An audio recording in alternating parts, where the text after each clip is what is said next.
小巷。或许你很难想象，一名普通的高中生会遇到这种事情。我生活在一个国际性大都市，说起名字，大家脑海中立马会蹦出一串诸如十里洋场、繁华、灯红酒绿、东方明珠、车水马龙、至次邻比这样的词语。而我随外婆居住的小区，虽然也地处中心，可是那一排排老旧低矮的居民楼显然与远处的高楼大厦格格不入。莫说是霓虹闪烁、纸醉金迷的夜生活，就是路灯也是年久失修、昏暗朦胧。进入小区需要经过一条巷子，未规划改建，只有2盏昏黄的老式灯，好在周围高楼灯火通明，多少也能照亮一点巷子。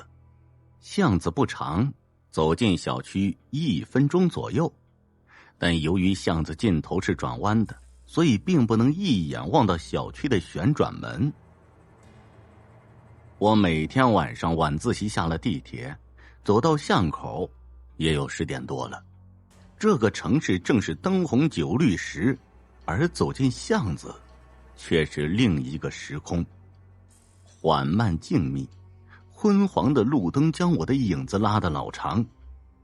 那天我照常坐地铁回家，照常戴着耳机，照常走到巷子口，发现巷子的灯今天并没有亮。虽然平时昏暗如豆，了胜于无，经过了外面的灯光辉煌，这黑乎乎的巷子便更像华美的珠宝陡然出现了一片阴影，让人有些不太舒服。我无奈的骂骂咧咧走进了巷子，刚走了2、3步，脚下的步子就有些犹豫了。之前这巷子的灯也有不亮的时候，但附近的商场大厦的灯光会透给巷子一些模糊的光线，但是我却总觉得今晚的巷子格外的黑。前面黑乎乎的，什么也看不到，大抵是外面那些灯光今天打的不多罢了。如此，我自我安慰着，便又迈开步子向着巷子深处走去，一边走着一边低着头刷着歌曲评论。可猛然我便发现有些问题了。近1周我基本都在长时间的循环一首歌，而每次都是放到间奏的时候，我就推着旋转门进入小区了。可是今天这首歌的尾奏也渐渐淡出了耳朵，而前方依旧是一片黑暗。我拔掉了耳机，望向了身前的一片漆黑，不由得精神紧绷起来。周围一片静，原本还能听见外面的车水马龙的声音，现在却像按下了暂停键，一片死寂沉沉。我停住了脚步，借着手机屏幕微弱的光，注意到了巷子两边的墙上原本贴满各种的小广告，喷着杂七杂八的电话号码，还有一些孩子们的涂鸦，竟然都消失了。两壁那么干净，似乎从来没有人踏足过这里。但是我记得我小时候那会儿，小巷里有杂货店，后来违章拆除，原本的门便被砖头给封了起来。我打开手机的手电筒看了看，很幸运，那堵墙壁还在。我想了想，拿出包里的饮料往砖墙上一泼，大半个砖墙瞬间湿透了，颜色一半深一半浅，做了这么一个记号，我心里稍微安定了一些。但已经不敢往前走了，迟疑了一下，给外婆拨了个电话，不好意思说自己害怕不敢走，编了个理由说今天带回来的书太多了，拿不动了，叫他们来巷子里帮我拿。心想如果我能和他们相遇，那便应该不会有什么大问题。挂了电话，我便小心翼翼地再往巷子里走。手机手电筒光线如同一支利剑，将浓重的黑破开了一个豁口。但可见范围依然十分有限，我下了决心，如果再走30步，巷子依旧没有变化，我就往回走。与此同时，我回头望了望巷口，巷子外似乎没有什么变化，依然灯火通明。明明巷口很宽，却几乎没有光线照进来。不过这个场景也让我安心了不少，至少我还有退路。于是我边走边数起了步数：1步、2步、3步。我聚精会神地看着前方的黑暗，生怕会有什么东西陡然出现。可当我数到20左右的时候，我的手肘却突然碰到了墙壁，我的身子顿时就僵住了。巷子的宽度我是知道的，虽然不宽，却也有2-3米。而我前进的方向并不曾斜歪，我不敢再想，直接偏头看向两边的墙壁，突然发现两面墙壁的距离却连容2个人的肩膀通过的宽度都没有了。我的心跳陡然跳得厉害了，几乎要跳出嗓子眼了，浑身一下子就冒出了冷汗，脚底冷得却吓人。我猛然回了头，发现巷口赫然缩小了1倍，可是我才走了区区20步。这种感觉就像是无形中有什么东西将我推向了深渊。我已经是吓破了胆儿了，转身就往巷口飞奔起来，手上的手机也响了起来。原本好听的铃声在此刻却变得如同催命一般，那么的刺耳。我脑子里早已经乱了套，根本无暇去顾及手机，只想着往前跑。耳朵却异常的敏感起来，自己噼里啪啦的脚步声也大得让我心惊肉跳。短短的巷子我跑了有几千米，肺已经火辣辣的疼了起来。我的眼睛死死盯着那个越来越大的巷口，丝毫不敢放慢速度。我心里的感觉暗示着我，只要步子略微慢一点儿，或许就会被背后无尽的黑暗所吞噬，万劫不复。我终于猛地冲出了巷口，全身失了力气的停下来，两手撑着膝盖大口的喘气起来。突然一声刺耳的刹车声，一辆出租车猛地停在我的面前。我一惊后退几步，司机狠狠地瞪我一眼，嘴里嘀里咕噜的说着一长串什么。我呆呆地站在巷口，看着那辆出租车，我心里不是怨恨和惊恐，而是庆幸，因为这是我从进巷子以来看到的第一个会动的东西。再一回头，巷子里已经没有了黑暗了，有的是昏黄的灯光，墙上的广告毫无水渍的砖墙，没有了寂静，有的是叮铃铃自行车的声音，老人的闲谈声，情侣的呢喃声，还有外公外婆越来越近的招呼声。故事呢，是发生在80年代。我大姨家旁边好几个村子都挨着公路，路两边都是玉米地。那时候啊，秋天快冬天了，大约接近10月左右吧。这农村人收完庄稼，地里会堆着玉米杆子，跟帐篷一样高。某天，邻村的一个女孩，大概22岁，在县城里办事儿，在快要回到村子的时候，已经是傍晚了。一个人走在公路上，后面来了个小伙子，骑着车子看到这女孩一个人，这长得也挺漂亮的，就下车和她搭话，说：“嗨，妹妹，这么晚了还不回家吗？”突然来这么一句，把这女孩给惊了一下，心中就警惕起来了。这想着天快黑了，碰到个男的怪怪的，还是小心的好，就不理他，继续赶路。没想到这小伙子依旧是追着女孩问这问那的，这今年多大了，有没有对象啊？女孩看得这么麻烦，又不好骂人，于是就说：“前面就是我们村了，我还得早点回家，不然呢，爸妈会担心的。如果没事的话，我就先走了。”这时候，男的感觉女孩要走了，就抓住女孩的衣角，说：“妹妹呀，别走啊，陪哥哥玩会儿呗。我还没有对象呢，你也没有，你要不做我对象吧？”这女孩说：“我有喜欢的人了，谢谢。”就意识到不妙了，说完就开始快步走。这男孩看到女孩要跑了，就放下车，追过去，一把从背后就抱住这女孩了。女孩感觉到危险，挣脱怀抱以后，就朝着男人下面踢了一脚，然后跑开了。这男人疼的呀，嗷嗷叫：“哎呀，这你敢踢老子，我弄死你！”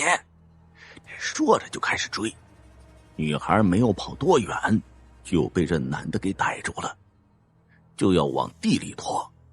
把女孩放倒，压在身下，就开始脱衣服，嘴里还骂着贱货，看我不收拾你。女孩就拼命的喊。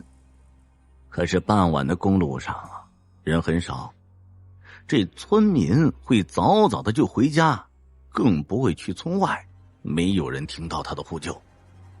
这时女孩只能拼命的反抗着。这男的见女孩这么反抗，一阵恼火就掐住女孩的脖子，说：“给我安静点，臭婊子，乖乖从了我，否则你知道会怎么样。”可这女孩呢，仍旧反抗。男的更加愤怒了，说：“敬酒不吃吃罚酒。”说着就掐着脖子的手越来越用力。女孩终究是没有逃过，挣扎了好一会儿，还是没有改变这个结局，就断了气了。这男的一看女孩被他给掐死了，也慌了，赶紧穿好衣服想办法。他就看到旁边的玉米杆子堆，想到了一个办法，于是就把这女孩的衣服全脱了，之前的东西全部拿走，然后把这女孩就扔到了玉米杆子里面，再盖上，拿起女孩的东西，骑着车子赶紧就跑了。就那时候虽然是公路，但是没有摄像头，他就这样没有一个人知道，慌慌张张的就跑回了家里。父母见他这样，就问他怎么了，他也不说，搪塞了一下就吃了个饭，早早的就睡了。而这另一边呢，女孩的家人还在等她回家，都已经晚上8点了，怎么还不见女孩回来？从来没有这么晚不回家的。那时候手机运用不广泛，他们家还挺穷的，更是买不起手机。这一家人联系不到女儿，干着急，于是他哥哥和他爸爸呢，就出去找了半天，到了10点也没找到。这爷俩就回来了，就说或许在县城亲戚家里吧。到了第二天，他哥一大早就去县城的亲戚家去找，可是这亲戚呢，说没见他来，意识到出事了，就赶紧去报案了。警察找了2天也没找到，因为还有其他案子，所以找不到只能先拖着。家人也在附近邻居寻找。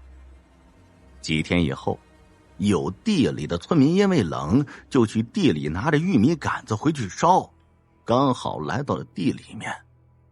天也冷，就挑离得最近的玉米杆子拿，就抱起玉米杆子，这差不多抱到最后一小块的时候，转过头来一看，就看到一个人的脚在里面没穿鞋，吓得这村民当时就坐在地上愣了好久。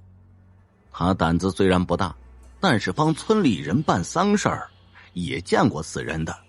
但是这么突然跳出来也是给吓了一跳。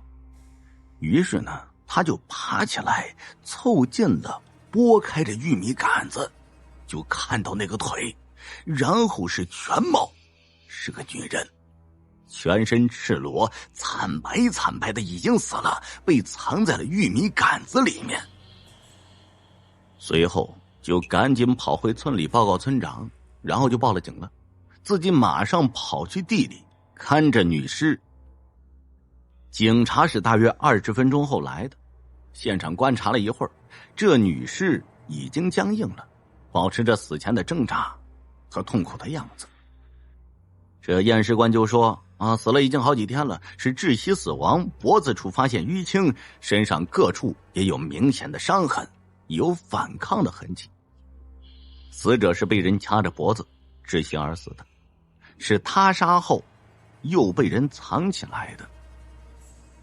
这现场没有发现其他痕迹，路边也没有摄像头，没办法找到凶手是谁。于是呢，就先回了警察局。在大家一筹莫展的时候，一位警察突然就想到，他说前几天不是有人报案说自己女儿失踪吗？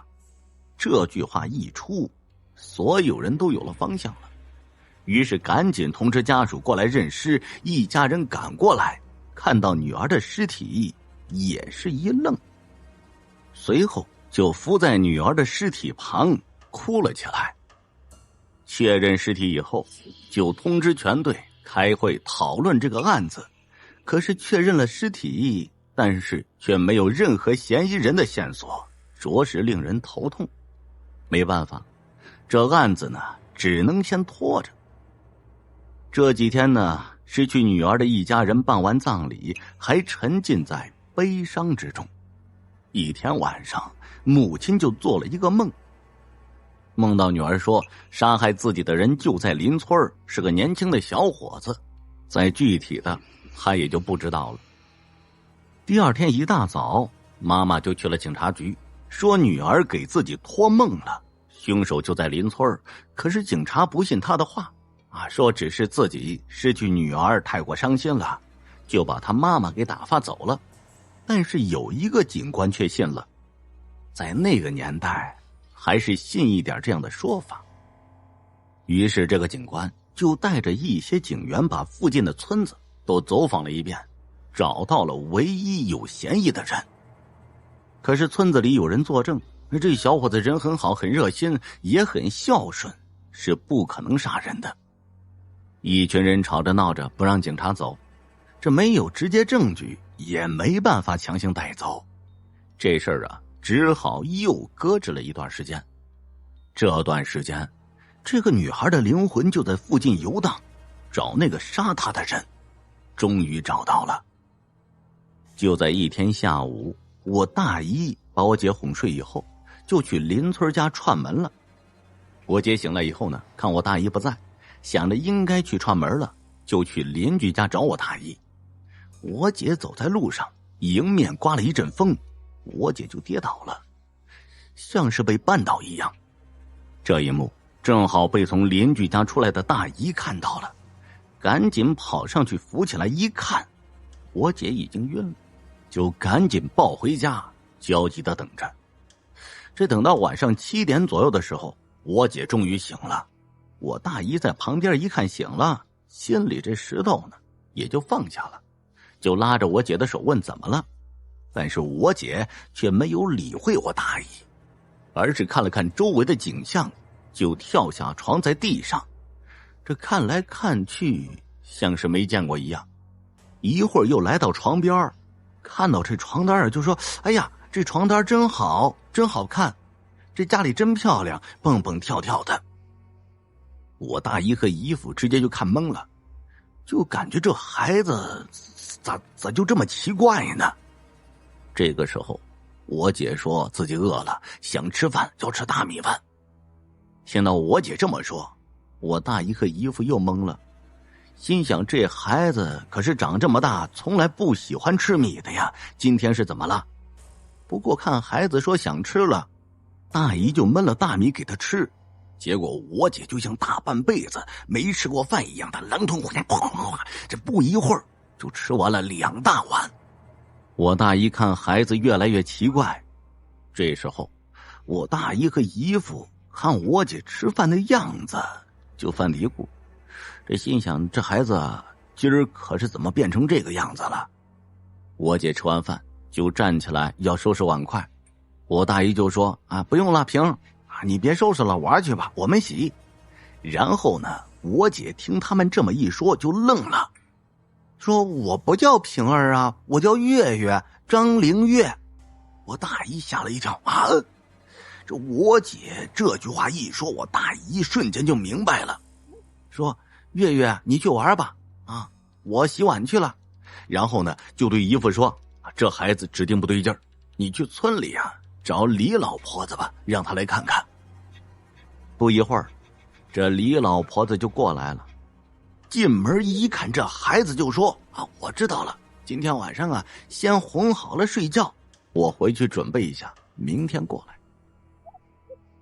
然后晚上哄我姐睡觉的时候就特别不好哄，就一直问很多的问题。好不容易睡着了，没想到我姨父半夜起来上厕所，看到这地上蹲着一个人，吓了我姨父一大跳。过去一看才知道是我姐，就问他怎么了。我姐说我想回家。我姨父脑袋就嗡了，心想但也没说什么，就把我姐安顿睡觉，就去上了厕所。第二天一大早，李老婆子就来了，带着一把杀猪刀和一捆旺草，进门就问我大姨有没有瓷的和面盆，而我大姨家刚好有，就吩咐我姨父把旺草抱到院子里点着了，把盛水的和面盆放到旺草前面，把平儿叫出来。我大姨就去叫我姐，我姐出来的时候呢，看到这院子里点着旺草和和面盆，还有李老太太在一旁面容严肃的看着她，我姐当时就被吓到了，躲到了我大姨的身后，随后又被拉到了面盆的前面。李老太太拿出杀猪刀，在面盆里面左3圈右3圈，突然就站起来，把刀放在我姐面前。我大姨看到就护着我姐说你干嘛呀？李老太说没事儿，这是必须的，不会伤害平儿的。我大姨这才放心。就听到这李老太冲我姐喊不知道哪儿的孤魂野鬼呀，为什么跟一个孩子过不去？如果有事儿怎么都好说，要是没事儿，那我李老太也饶不了你。这个时候我姐却以另一种声音说出了自己的冤情。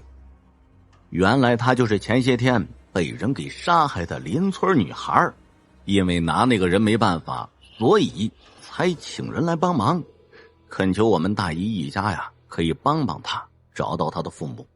听到这儿，我大姨一家都震惊了，原来是一桩命案呢，就连忙问她是什么姓，叫什么名，哪个村的。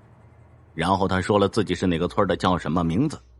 于是我大姨就去了那个村，经过打听找到这家人，进去院子里看到一个老妇人正在编着竹筐，就上前询问女儿是不是叫张灵月。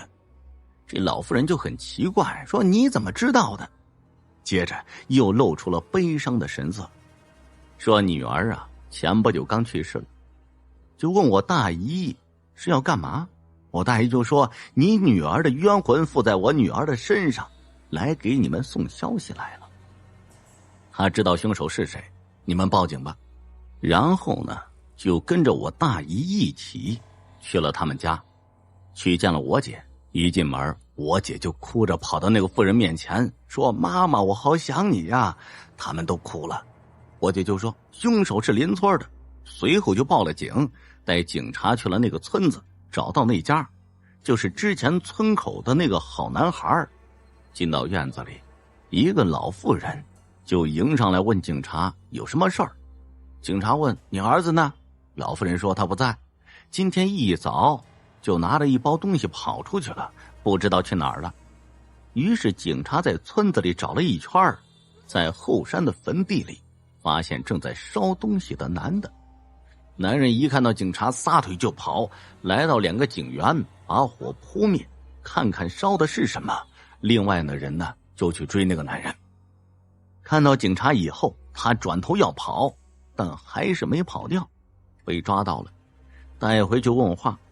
原来他在杀了女孩，把她的衣服拿走以后，回家藏在了柜子里，心里害怕，一直放着也不是办法，所以今天早上才赶紧拿去烧。他母亲知道儿子杀人以后也是哭了一阵儿，心想这儿子怎么能干这种事儿呢？母子俩抱在一起哭了好一会儿，最后被带回了警局。法院以故意杀人罪判处死刑，因为顾虑到老人只有1个儿子，所以缓期2年，让其尽孝。这脑子一上头做了傻事儿，2个家庭的悲剧。这事儿呢是我妈给我讲的，细节的话呢当然会有一些不太符合，就是把故事呢想分享给大家听一听。夜班第1集。有的时候我们总会莫名其妙地听到一些声音，大多数都是因为一些自然原因造成的，是可以解释的。但是有的却是用正常的说法说不通的，就比如这件事儿。这次的事情发生在2年前，事主是个小老板，他加盟了2家家事多店，基本上都是比较热闹的地方。这些士多店呢都是24小时营业的，所以时间长了难免会出现各种各样的事情。当然了，这些事情大多数也发生在晚上，有偷盗的，有抢劫的，也有醉鬼胡闹。当然我要说的不是这些事情，是关于灵神的。因为这个事情，那个士多店已经短短2个月之内换了5个夜班的营业员，而这些营业员离职的理由都是一样的，不敢再值夜班了。这个事主给我打电话过来的时候呢，和其他碰到的事的事主一样，语气很是着急。他问我是不是刘师傅，是不是可以帮忙处理一些鬼事。得到我的肯定之后，他松了一口气，平复了一下心情，说道：终于找到你了，我来来回回打了10多个电话，刘师傅你在哪儿？我这边有件事情，可不可以当面说？正好我当时也是有空，就约了一个地方碰头。到那个地方的时候，他已经在那里等了，而且显得很着急。互相介绍了一下，他姓郑，是河南那边来的，也是农村里出来白手起家的人。年纪大约30来岁，长得瘦瘦小小的，皮肤黝黑，浑身上下流露出一种诚实本分的气息，显然是吃过苦来的人。2人一上来就谈鬼事儿，显然不是特别自然，所以为了缓解气氛，顺便呢互相了解，做了个介绍。他和我说他这些年的经历什么都做过，什么都尝试过，生活总是不上不下，不管多么勤奋多么努力，总是感觉缺少一些机会，所以后面干脆就放弃了要赚大钱的念头，用这些年的积蓄加盟了2家士多店，想着日子总是要过得平平淡淡，细水长流，也未尝不是一件好事儿。加盟2家店之后，虽然赚不了大钱，由于地段比较好，如果按照正常的轨迹发展的话，肯定会比之前要强一些。就当店铺开始稳定盈利的时候，其中一家店突然就出现了怪事儿。那家店呢是在一个十字路口，也算是比较好的位置。由于晚上12点之后生意很少，所以店里通常只有1名值夜班的营业员。店门安装的是那种自动感应门，有人进门的时候就会滴答的响一声，然后会说一句欢迎光临。这本来呢是很平常的事儿，但是就在2个月前，每到凌晨4点多的时候，店门口的门就会自动报语欢迎光临。这起初店里的营业员也没有在意，以为是感应器出了问题，或者是什么气流引起的，也就没有多么注意。但是呢，接连3天都是这样的情况，每到晚上4点多就会出现2声欢迎语，而且相隔的时间大概就是3分钟左右，而且这3分钟之内还能听到沙沙沙沙的声音，像是塑料袋被揉在一起的声音，又像是拿着扫帚扫地的声音，就像一个人进来，然后3分钟又出去了，甚至有时候还能感觉到带有一阵风，像是一个人从身边跑过一样，很是奇怪。最关键的是，有时候甚至还会听到一声叹息。所以第3天的时候，那个店员就向他说明这个情况，然后他找人来看是不是感应器出问题了，检测的结果却是没有任何问题。他说到这个地方的时候，我开口说，那这种情况呢，基本不是感应器的问题了。他点了点头，继续说，确实不是感应器的问题，但是也解释不清楚。而那个店员又对这件事有所忌惮，所以也就不再敢值夜班了。由于这件事已经说出去了，店里的另外2个轮班的也知道了这个事儿，都不肯排夜班，一时半会儿又找不到人代替，所以他就决定自己晚上去值班看看。一来是因为这个店是他的心血，二来呢是因为他总觉得那个店员说的事情有点添油加醋了。他自己本来是个无神论者，所以有着强大的科学给他做后盾，他自然是很有底气的。就当他值班到4点的时候，他一直看着表，街上几乎是没有人的。过了半个小时，感应器迟迟没有反应。就当他以为没有事情的时候，感应器突然叮咚一声，一声欢迎光临如期而至，听得他头皮发麻。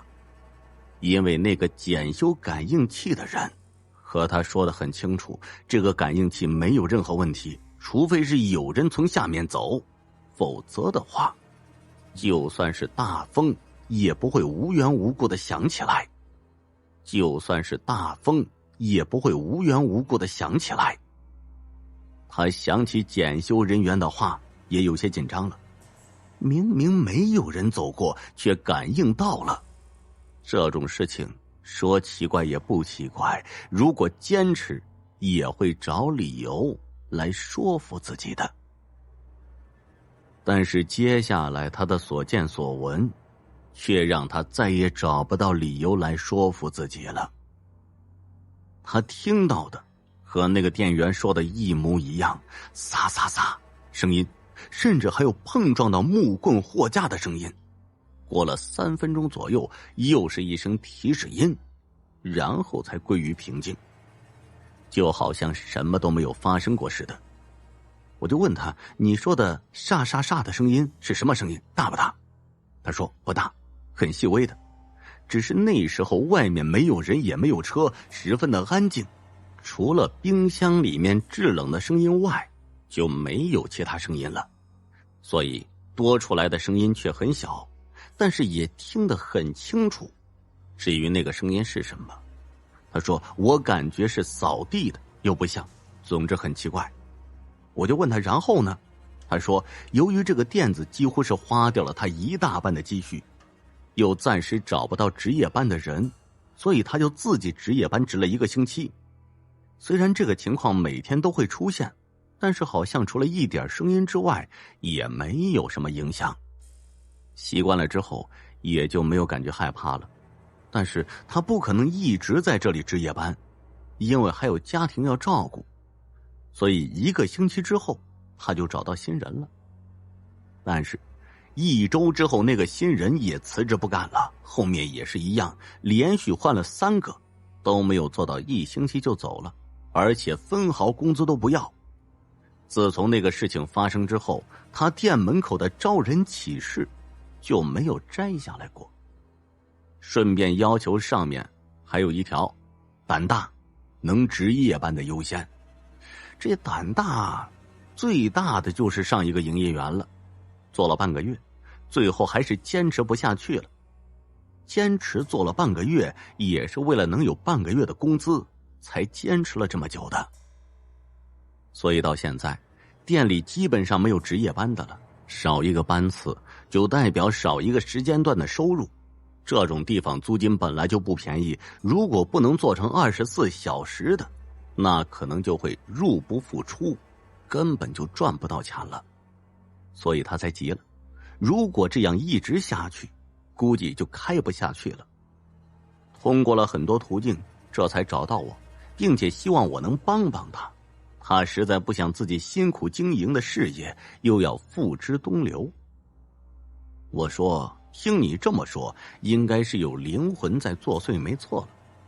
他见我随口就说出了灵魂，而且还那么的自然，显然觉得有点不可思议，这甚至还有点怀疑我在和他开玩笑。就好像如果我要说是鬼魂，也要多做铺垫和解释才会下结论。然后我什么铺垫都没说，直接说是灵魂。所以呢，他还出口问道，这个世界上有那么多鬼吗？我就看到他的表情，我说你不用惊讶，很多你们没有见过的事情，对我来说确实是常见的，所以我说的那么自然。至于你说的鬼，这个世界很少，由于职业的原因，我却见得多。那他点了点头说，啊，你是朋友推荐的，我肯定信得过你，你给我分析分析，顺便看看能不能把这个事情给解决了。我说呀，听你说出来的信息也是有限，我也下不了判断。这样吧，我去帮你值1天夜班看看真正是什么情况。我要现场看了才知道，毕竟很多事情都不好说，眼见为实嘛。他说那可以啊，到时候我和你一起。这本来我是想一个人去看看的，但是毕竟店子是人家的，而且里面都是货品，我一个刚认识的陌生人，如果是我的话，我也不放心把店铺交给他看吧。我说可以啊，但是到了那个点的时候，你要躲一下。你那个门店还有多余的房间没有？还有，难道你们店里就没有安装监控设备吗？他说有个小杂物间，监控设备有，但只是摆设，用来唬人的。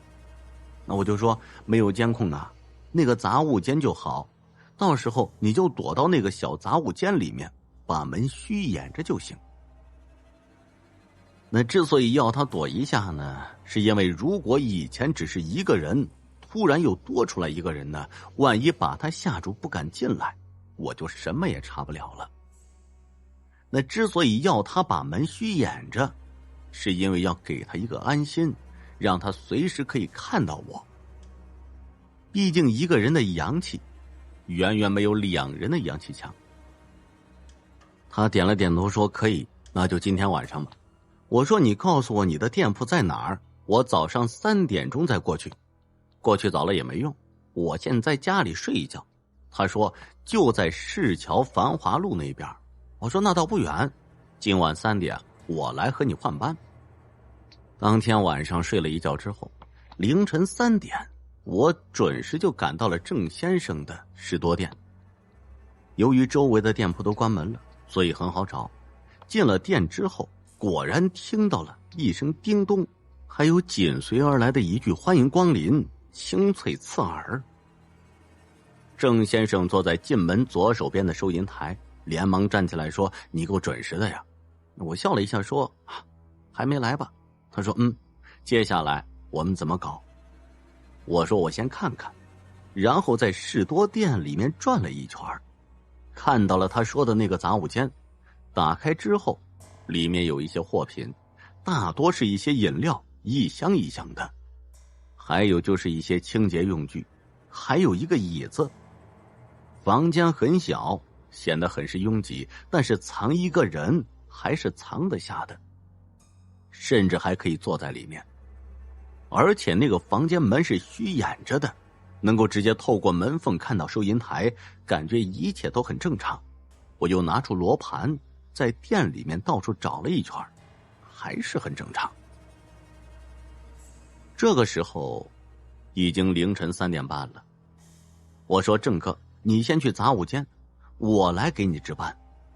他说好，然后出了收银台，我走了进去，坐在凳子上，我把罗盘放平在收银台上，然后随手拿过来一本杂志，盖掉一半，只留出来指针，闭目养神，开始等待起来。这种等待毫无乐趣，我靠在椅子上都快睡着了。当我快要睡着的时候，突然一声清脆的叮咚把我惊醒了。我猛地一睁眼，随口就和语音播报一样来了一句欢迎光临，而且还很同步。我都忍不住被我自己的入戏太深给震撼到了。事实和郑先生描述的一样，眼前没有任何人，甚至连风都没有。我赶紧扫了一眼罗盘，果然在动，而且是在慢慢的朝着里面走。不但如此，而且是往杂物间的方向。我心里一沉，郑先生还在里面的，会不会被吓到？我不是担心郑先生被吓到，我是担心他被吓到，等会儿他又跑了，那就麻烦了。就在我正思考着要不要把门口封住的时候，突然听到了郑先生啊的一声叫了起来，然后就跑了，慌慌张张的往收银台里面冲。里面空间本来就小，他冲进来显得更加小了。我猛地站起身，不是因为我看到了什么，而是因为我不站起来，他那速度会直接把我撞到。我有点不可思议的看着他，问道：你看到了什么？他马上在收银台里面，本就狭窄的空间显得更加拥挤。他惊愕地说：那个人我认识。我立马就来了精神了，认识就好办了。我说你不用怕，有我在呢。你刚才看到人吗？我在低声问话的时候，店里开始传来了沙沙沙的声音。我到处张望了一下，却什么也看不到。郑先生心有余悸地说：看清楚了，很清楚。我赶紧把他拉到一边，我说：你再看看他在干什么，不要盯着他的眼睛看。然后给了事先写好的壮胆咒，叫他念3遍。他念完之后显得没那么害怕了，果然站起身来，往店里面看去。既然刚才看到他了，现在也有可能看得到，而且我一直没有看到，那我现在也看不到。我就盯着郑先生的表情，希望从他的表情当中读到点什么信息。他扫了一圈，然后眼睛直直的看的一个地方，那个地方正是发出撒撒响的地方，也是我罗盘所指。我问郑哥，你看到他在干什么？郑先生盯着没动，说了一句：在打扫卫生。现在要过来了，越来越近了。我说你不用怕，先装作没事儿。然后郑先生继续喃喃自语：到面前了，要出去了。我赶紧说一句：谢谢啊，以后不用来打扫了。而回应我的就只有感应铃的叮咚声。确认他走了之后，罗盘也没有任何反应。我看着还在发呆的郑先生，用手拍了一下他的天灵，他一个机灵清醒了过来。我说已经走了，你整理一下思路，然后和我说说他，你们怎么认识的？说完之后，我离开了收银台。一是因为我们2个大男人在里面显得略微拥挤，二是我突然发现我饿了，而这士多店到处都是吃的，所以我不得不离开这个狭窄的空间。拿了一个面包和一盒鲜奶，我独自吃了起来。刚开始下口，郑先生就说话了。他说那个人是他的老乡，一个中年妇女，姓黄。原来是这样子，这个黄大姐呢是一个环卫工人，在整个城市还沉睡的时候，她就要开始他们的工作了。而环卫工人的工资比较低，而且那个人又恰好是郑先生的老乡。郑先生呢正好又需要一个每天打扫一下店里的人。其实一般来说都是店里店员自己打扫的，但是郑先生也希望能尽一下自己的心意，给这个老乡呢一点点的帮助。再加上有少部分店里的消费者难免会把垃圾带出去乱扔，也会给环卫工人加大工作量。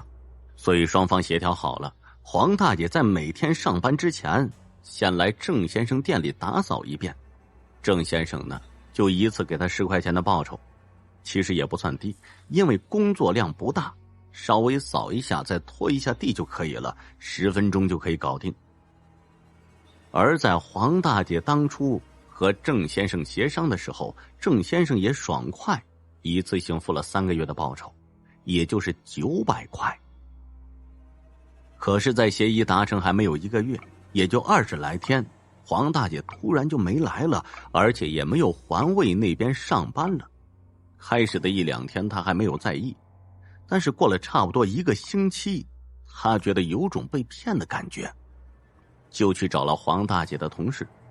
黄大姐的同事也是老乡，而且和黄大姐是一个村的。那个同事说，黄大姐2个多月前回家的时候出车祸死了，而且还说黄大姐不是那样的人，以后她来帮忙做完剩下的2个月。郑先生说他拒绝了那个同事帮黄大姐做完的请求。他说他其实呢觉得黄大姐人很好，整天笑容满面，不管脸上挂着多少汗水，都是一副笑眯眯的样子，而且干活特别认真细致，尤其是心态很好，很喜欢这个老大姐。可是天灾人祸却让黄大姐发生了主要的意外。我说照你这么说，这个时辰发生这样的事儿，你肯定会想到才对呀，那么怎么会看到之后还那么害怕呢？他说那是因为他根本不相信这个世界上会有鬼，当然突然见到之后肯定会产生很大的恐惧呢。此时他心情已经平复，似乎在叙述一件和自己不相关的事情。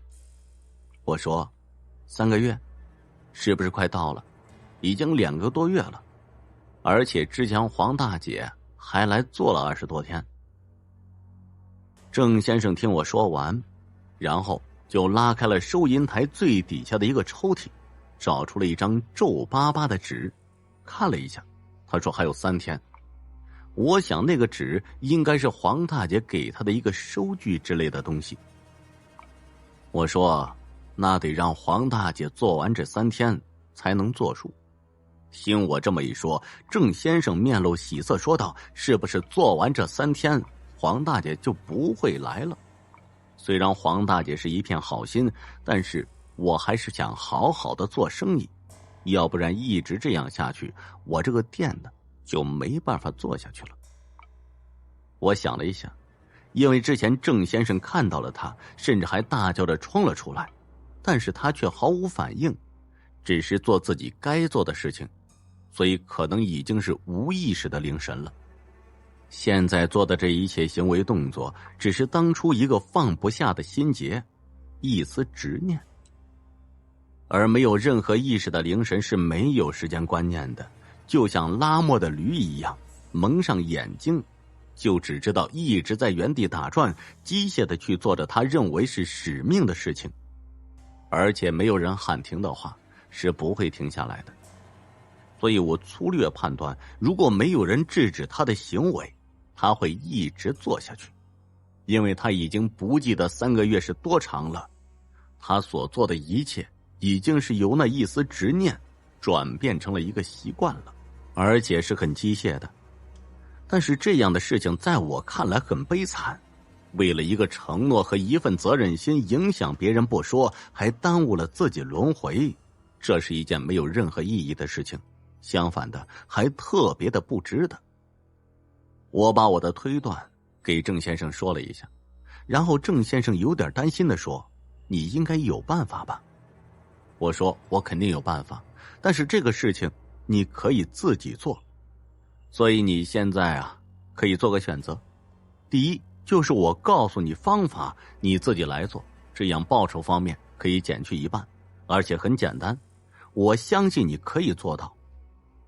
第二，就是3天后我来帮你送走他，但是报酬还是我们原先说好的价格。”郑先生想了一会儿说：“自己做需要怎么办？”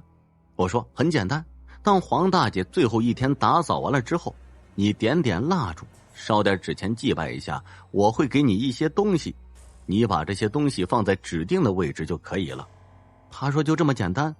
我说：“是的，这件事就这么简单。黄大姐只是为了责任心在做这件事情，而你是她直接的责任人，所以这件事情由你自己做要比我做来的好。不管他是出于对你的愧疚也罢，报答也好，总之这件事情你是他的结，而且也是最好你去解开他的结。”郑先生说：“好，你告诉我详细的方法。”我把方法告诉了他，其实呢很简单，和一般的祭祀是一般无二的，只是加了几样提醒黄大姐已经去世，而且事情已经做完的东西，该离开了。说完之后，郑先生说：“那我拿钱给你。”我说：“不急，等你这边没事了再给我也可以。做事的时候要真诚坦诚，绝对不能抱着怀疑的心态去做，而且最好是一个人。”他呢也没客气，说：“那就等事情解决了再给我报酬。”我点了点头说：“可以。”聊着聊着天就开始亮了，我走出了店门准备回家。在去取车的路上，我看到了几个环卫工人在低头扫着街道，一丝不苟，就好像在打扫自家庭院一般。他们是最辛苦的，却是得到最少的钱。一把小小的扫帚似乎就是他们的整个世界，一把扫帚甚至就能撑起一个家。起早贪黑，一扫帚一世界。4天后，郑先生给我打电话说：“昨天按照你的方法拜了，今天早上暂时就没事了。”我说：“不是暂时，是永远。黄大姐已经走了，她负完了她的责任，做完她该做的事情，对她对你都是一种解脱，这是一个皆大欢喜的局面。”郑先生和我说，他以前从来不相信鬼神之说，就是偶然听到别人描述的也是恶鬼，没想到真让他碰到了一次。现在想来，其实魂魄并不可怕，相反还值得让人沉思。就冲这份责任，相信也不是所有人可以做到的。我呵呵一笑说道：“其实我知道他已经是个无意识的灵体了，他把事情做完或者做不完都是一样的，但是这是他离开时候的念想，所以出于对他的念想的尊重，我们还是让他承诺兑现了，这样也算是给他的责任心一个交代。”郑先生很同意我说的，并且很快就把钱转给了我。采得百花成蜜后，为谁辛苦为谁甜。抓田鸡第1集。这个故事呢，发生在那一年的夏天。记得那时候我读初2，正值调皮捣蛋的年纪，但是那一次我的经历却让我终身难忘，到现在想起来都觉得毛骨悚然。当当当，伴随着下课铃声的响起，我快速的飞奔出教室，貌似一刻也不想在教室里多待上1秒了。出了教室之后，就急冲冲的跑回了家。记得那天刚刚放学回到家里，我就迫不及待的给手电筒充上了电了。因为这天我和我的小伙伴约好了晚上一起去田里抓田鸡。因为明天刚好是周末，不用去学校，这心想着今天晚上要耍个痛快。每到这个季节的时候，我们这里的田里田鸡是很多的。就这样幻想着今天晚上会有什么样的成果的时候，时间已经差不多了。等我充好了电，已经是晚上7点多了。但是这个时候天还没有黑，我和我爸一起坐在客厅里看电视，电视上刚刚结束了新闻联播的节目。我就和我爸说，爸，今晚我要和阿龙他们一起去田里抓田鸡，你们先吃饭，不用等我。刚开始呢，老爸是不同意我去的，但是拗不过我的苦苦哀求，嘱咐了一些注意安全的话，就没有说啥了。这些话呢，我已经听了无数遍了，我也只是敷衍的态度和我爸说好。说完呢，我就拿起手电筒溜出了家门了。一路上头也没回的就向着村口的晒谷坪走去，因为大家已经约好了一起去那里集合的。我到那儿的时候，阿龙他们已经在那儿等着了，看我走过去就说，你干什么玩意儿呢？怎么这么慢呢？我们去那个地方抓田鸡还要走好一段路呢。我就嬉皮笑脸的应和着说，怪我的手电筒呢电量太少了，就想多充点，所以呢就来了慢了一些，不好意思啊。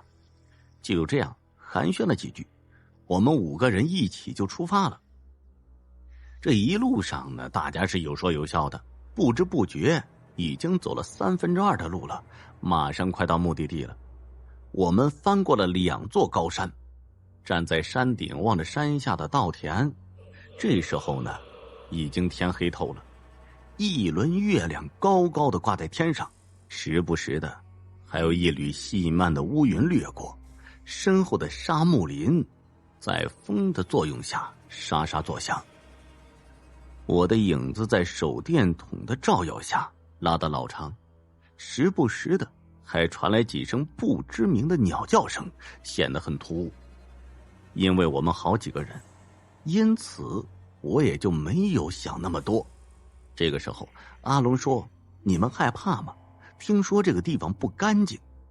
这个时候呢，大家都附和道，切，谁怕谁呀，怕就不来了。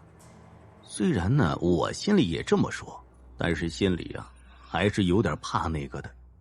就这样我们在山顶聊了一会儿，就行动起来了准备各抓各的。这个时候阿龙他们上前面搜索着，而我呢就从山上一直走下去，一直走到半山腰的梯田那里，准备在这里开始抓。不一会儿我就听见了好几只田鸡的叫声，这叫声呢很沉闷，应该是比较大的那种田鸡。我高兴坏了，便在田埂上脱下鞋子，伴随着手电筒的射线，我走到了田里，开始搜寻着田鸡的踪迹。但是我很失望的在田里找了一圈，并没有看到田鸡的任何踪迹。我失落的走出了田里，穿上鞋子向上看去，阿龙他们还在田里搜索着。这时我大喊一声，龙哥，抓到几只了呀？上面传来阿龙微弱的声音，就说5、6只吧，你小声点儿。这个时候呢，我更失落了，心想我就不信了，凭我还抓不到几只田鸡。就这样我又朝着山下继续走去，又这样走了一段路。这时候我发现离他们已经有点远了，抬头向上看去，他们的手电光已经显得很微弱了。就在这个时候，我听到了离我不远的地方有好多田鸡的叫声。我心里想，这下可发了，没想到这下面才是田鸡的巢穴，幸亏他们没有跟来，这下都归我了吧。这心中窃喜，我就行动了起来。果不其然，1只、2只、3只，越来越多，马上就抓了不下10几只，我可乐坏了，好过瘾呐！今晚他们怎么也比不过我了吧？就这样一直抓着，突然就觉得不对劲了。曾经我听爷爷说起过，这抓田鸡呀，要注意了。如果抓田鸡是越抓越多，好像抓不完一样，那就得小心了，因为这很可能是鬼放的田鸡。要看看田中间有没有用草打成的结子，如果有，那就不对了，要小心被鬼迷了。想到这里，我心中一惊，瞬间汗毛都竖起来了。不能吧？但这真的是这样吗？我抬头看了一眼，没错。但这真的是这样吗？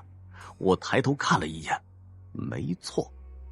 真的有草打的结子，刚刚还是没有的。我心想坏了，这时候呢，我就慢慢的抬起手，看着手上的电子显示，已经是凌晨1点了。抬头向上看去，刚刚还能看到阿龙他们微弱的手电光，这个时候已经没有了，周围一片死寂，就我一个人置身于无尽的黑暗之中。手电的光越来越暗，我慌了，怎么回事？怎么时间过得这么快？不会真的见鬼了吧？我颤抖着，脑子里只有2个字儿：有鬼。这个时候，我突然听到我背后传来一个苍老的声音：放了他们，快放了他们，这不是你的东西，我要了你的命。我颤抖得更厉害了。就在这个时候，我听到田鸡的叫声越来越大，越来越大，大的让人的耳朵快被震聋了。一群青蛙一瞬间向我跳了过来，仿佛要将我淹没一般。啊！我闭着眼睛大叫着，一下子手足无措，连忙把手里的袋子给扔了出去。瞬间，那种声音戛然而止。过了一会儿，我慢慢的睁开眼睛，发现那群青蛙不见了，我就呆愣愣的站在原地。我心里以为应该就这样没事了吧，但就在这个时候，那个苍老的声音又响了起来：来，快来，来！我心里抗拒着，不要这样，但是那个声音好像有着某种力量，我的身体开始不受控制了，跟着那个声音的频率慢慢的转过了身子，朝那个声音的方向走了过去。我走出了田里，鞋子也没穿，就这样赤着脚继续朝着山下走去了。一路上的荆棘把我的脚割得皮开肉绽，血流不止，我也感觉不到疼痛。就这样走着走着，也不知道走了多久，我看到我前面不远处出现了一个人。那个人就那样弯腰低着头，双手垂地的站着。待到我刚刚看清楚的时候，我发现那个人穿的衣服特别奇怪。就在那个瞬间，我仿佛想到了什么，整个人都快吓傻了。我看到那个人穿着一身寿衣，但是我无法控制我的脚步，还在朝那个方向走过去。刹那间，那人猛地抬起头，我看见那个人面色惨白，红舌垂地，十指如钩子一样，一下猛地朝我扑了过来。2只冰凉僵硬的手狠狠地掐着我的脖子，嘴里还在喃喃地说着：你要想要就拿命来，拿命来。他力气很大，不管我怎么挣脱都无济于事，我喘不上气来了。很快我就感觉缺氧了，在迷迷糊糊中我就晕了过去。不知道过了多久，我被一阵臭味给熏醒了。我刚醒过来的时候，发现我躺在一个陌生又可怕的地方。这个地方杂草丛生，在我周围全都是尸体，那股臭味就是尸体发出来的，尸体上到处爬满了蛆虫，整个空间感觉是一片死气沉沉的。旁边的树都长得好高大，大的有些奇怪。这时我脑子里划过了很多个画面，这个地方我肯定没有来过，这到底是哪儿呢？为什么会有这么多的尸体？我害怕极了。就在我害怕的浑身颤抖的时候，一阵头痛欲裂的感觉就向我侵袭而来，就像有很多虫子在死命的往我脑袋里钻一样。过了没多久，那种头疼欲裂的感觉慢慢的消失了，我觉得缓和了一下。就在这时，我听到了不远处传来一阵窸窸窣窣的声音，我不知道是什么东西，我慢慢的坐了起来，浑身是伤。我循着那个声音望过去，很警惕的看到那边有很多人，那些人不知道在干什么，下意识的我就慢慢的站了起来，就小心翼翼的朝着那群人走了过去。走着走着，我就听到旁边的大树上传来一阵乌鸦的叫声，还有几声好像鬼叫一样的声音，吓得我脚步加快了许多。我现在顾不得那么多了，心里暗暗想着，得救了，他们肯定是在帮我吧。我想去问问他们这是哪儿，我怎么会来这里。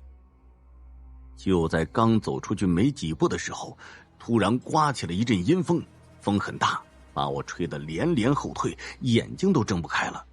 我双手拼命地挡着，过了不到10秒吧，风停了，一切好像什么都没有发生过一样。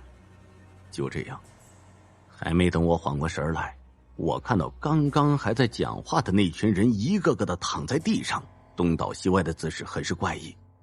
但是没过一会儿，又恢复了原来的样子。他们呢，在继续说着什么。就在这时，一个熟悉的声音在我背后响了起来，说：“小少，你快走，你快过去，有车来接你了。”这个声音我再熟悉不过了，是阿龙。我转过身看到那张熟悉的面孔，不禁泪流满面。我想走过去抱住他，但是我发现我做不到。我看着阿龙的脸，只见这时阿龙又退了一步，渐行渐远，啥也不说了，只是摆了摆手示意我走过去，跟着那群人。我是死了吗？我无奈的颤抖着，一步又一步的朝那群人走了过去。就在我离那群人不到10步距离的时候，那群人不说话了，一个个的都转过身来看着我。我看到他们全部面无表情，脸色苍白，脸上那2个又大又圆的腮红就好像纸扎店里的纸人一样，就那样站在原地一动不动地盯着我。我吓坏了，我想跑，但是我做不到，我心里害怕极了，想叫又叫不出来，我就这样愣愣傻傻地站在那儿，心仿佛要跳出来一般。也不知道过了多久，就在这时，我看见有一辆车从远处向着我们的方向开了过来。那个车很大很长很破旧，那群人看到车开过来，才把目光从我的身上移到车上了。渐渐的，车在我们面前停了下来，但是不一样的是，车上面下来一个人，那个人戴着个面具，拿着个包裹，笑着说话，显得和那群人格格不入。不着急，慢慢来啊，慢慢来。我不知道那个人是谁，那个人从车上下来之后，就井然有序的让那群人上了车。上车的每个人都分到了一个铜钱，轮到我的时候，他停了下来，呆呆的看了一会儿，就叫我上车，但是呢，并没有给我铜钱。我问他这是哪儿，他并没有说，只叫我上车。我就这样跟那人上了车。等我上了车之后，发现前面上车的那群人头上都裹了黑布，气氛显得异常诡异。但是呢，好在我看不到他们惨白的面容了。这时候我稍微的放松了一些，戴面具的那个人叫我别怕，没事的。接着这车子就缓缓的开了起来，渐渐的速度越来越快，快的我想看窗外都不行。就这样开了一会儿，渐渐停了下来。这个时候从车上又下来2个人，一个很高，一个很矮，一种无形的威压震慑着我。我心里不敢多看他们一眼，上了车之后，那俩人没有说话，只是在那群人的后背上每个人都拍了一下。然后那个戴面具的人走到那俩人的面前，说着什么呢喃的，我也听不清楚。接着那俩人走到我的面前，待我缓缓的抬起头，他们就递给我一双草鞋，对，是草做的鞋。然后那两个人呢就下了车，接着那个戴面具的人走了过来，跟我说，一会儿我叫你下车你就下车，如果有人问你要什么东西，你就把这个给他，知道了吗？我没说，点了点头。这时候呢，我还能怎么样呢？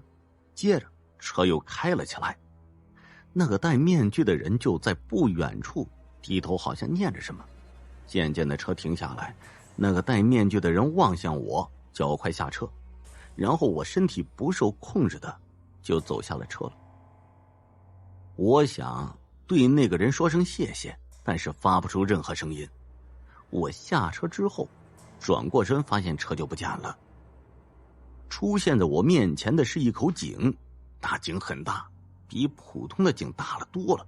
这时从不远处走来一个人，是一位老婆婆，慢慢的走到我的面前，上下打量我一番，就说，娃，你把东西拿来。我惊了，这不是一位老婆婆吗？为什么说话的是一个苍老的男人的声音呢？这时候我想到车上那人对我说的话，慌忙把草鞋给他递过去。就在他接过草鞋的那一刻，他就消失不见了。紧接着我就听到了一阵叮铃叮铃的铃铛声，然后就听到我妈在呼唤我，我的孩子哟，快回来，不要在那个地方哟。就这样反复的叫了我3遍。看到一束白光从不远处的井口照了出来，慢慢的我的身体开始不自觉的朝那个井口走了过去。慢慢的我就飘了起来，随即我就从井口跳了下去。到我醒来发现我躺在家里，用黄布铺在地上。我爸妈见我醒了过来，一下子就紧紧的握住我的手，慌忙的叫着我的名字。我看了一下四周，仔细的确认了一遍，才确定这真的是家里。我一下子不由就哭了出来。这个时候李奶奶走过来说道，没事了，孩子没事了，放心吧，这孩子真是福大命大。在那之后呢，我才从我妈那里得知我已经昏迷2天了。那天晚上我说去抓田鸡，很晚了都没有回来。阿龙他们回家就告诉我妈说我不见了，他们怎么找都找不到我。后来我爸他们呢叫了一群人一起去山上找我，发现我躺在梯田最底下的那个灌木丛里。那个灌木丛非常的茂盛，也不知道我是怎么进去的，周围是一点痕迹都没有。把我弄出来之后呢，就把我背回家了。但是回到家以后，过了好久我都没有醒过来。我爸就觉得不对了，就去叫了我们村的神婆李奶奶过来帮忙。李奶奶刚进我们家，看到我躺在沙发上，就意识到事情不简单了，就跟我爸说，这孩子呀被勾了魂了，而且勾搭他魂的那个鬼呢不简单，是不吃倒头饭的鬼。这种鬼专门搞阳气重的青少年，邪门的很。这时候李奶奶就让我爸准备一匹黄布，说他家里有，叫我爸去拿过来。然后又叫我妈去准备1只大公鸡、1把剪刀、3碗生米饭和2炷香、1个竹簸箕，还有一些金元宝纸钱，还有就是把我的铁哥们阿龙叫过来，说让阿龙去叫我回家。李奶奶看着我们长大的，因为我和阿龙是同一天生的人，八字时辰都挺合得来的，有他在，这事会容易很多。在准备完这些东西之后，李奶奶便开始了。只见她口中念着某种咒语，把黄布铺在地上，我躺了上去。这个时候示意我爸把香点上，插在中间那碗生米中，接着又叫我爸给烧点纸钱开路，然后用刀在大公鸡的鸡冠上切了个口子，瞬间鸡血就流了出来。但是那大公鸡一点反抗都没有，好像被定住了一般。李奶奶在3碗生米上每碗上滴上几滴鸡血，然后把公鸡放了回去，口中默念咒语，随即拿起剪刀在每碗生米上插了几下，然后就把米撒到我的身上，然后又走到阿龙的面前，叫他闭上眼睛，然后呢，在他面前凌空画着符咒，说道：现在你心里默念着，让小少快回家，我会帮你的。阿龙点了点头，然后李奶奶跟我妈说：一会儿我让你叫小少回家，叫他早早回来，不要在那里了，你要叫3次，懂了吗？我妈点头说知道了，然后就用竹簸箕在我家门口就那么凭空的咬了几下，念道：荡荡游魂何处留，3魂早将7魄来临，1拜冀州第1坎，2拜9黎到南阳，无奉太上老君急急如律令。孩他妈叫！然后我妈就开始叫我了，这应该就是我在那个地方听到我妈叫我的声音吧。听到这儿，我真太感谢李奶奶了，之后便会时不时的就往李奶奶家里跑。李奶奶在那之后也给了我和阿龙1人1道护身符，说能保佑我们平平安安的，不过一朝被蛇咬，10年怕井绳啊。